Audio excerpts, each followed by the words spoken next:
Yo, aujourd'hui je vais te parler d'une boisson japonaise que très peu de gens connaissent. Je te parle aujourd'hui du sobatcha. Alors non, le sobatcha c'est pas un prénom de Pokémon, ni le nouveau nom d'un matcha. Le sobatcha c'est tout simplement un thé vert China Sancha, avec à l'intérieur, comme tu peux le voir, ces petits grains du sarrasin grillé. Ouais, t'as bien entendu, du sarrasin grillé qu'on utilise aussi pour les galettes bretonnes. Eh oui. Mais au Japon, le sarrasin, ils ont eu l'idée de le faire griller pour l'ajouter du coup dans du thé vert China Sancha. Tout ça pour en faire une boisson incroyablement douce, ronde, légère et noisette. C'est une boisson vraiment naturelle et sans ajout qui a vraiment des propriétés intéressantes et surtout très réconfortantes avec le sarrasin et son petit goût noisette. Alors peut-être qu'effectivement t'es en train de te dire mais du sarrasin dans une boisson. Eh oui, justement c'est ça qui est fou parce que le sobatcha, c'est donc le thé vert China Sancha, c'est un mélange à mi-chemin entre le thé et la céréale. Comme je te le disais tout à l'heure, il est plein de bienfaits.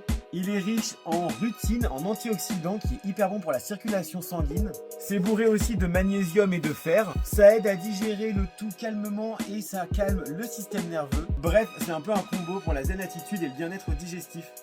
Comme je te le disais tout à l'heure, en bouche, tu te retrouves avec un goût légèrement céréal, grillé, légèrement sucré, presque caramélisé avec des petites touches de noisettes. Bien évidemment, tu peux aussi bien le boire en chaud que en froid.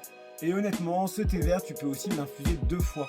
Bien évidemment, comme c'est un thé vert, il va falloir respecter le temps d'infusion et la température de l'eau, c'est-à-dire 70-80 degrés et une infusion de 2 à 3 minutes. Ça a réellement un goût unique, il y a toute une histoire japonaise derrière, je pourrais revenir dessus si tu le souhaites. Mais aussi, c'est une très bonne pause pour toi. Dans une prochaine vidéo, je te présenterai du coup le Genmaisha, un cousin du sobatcha. On se revoit très bientôt en live pour préparer vos commandes. Tchuss!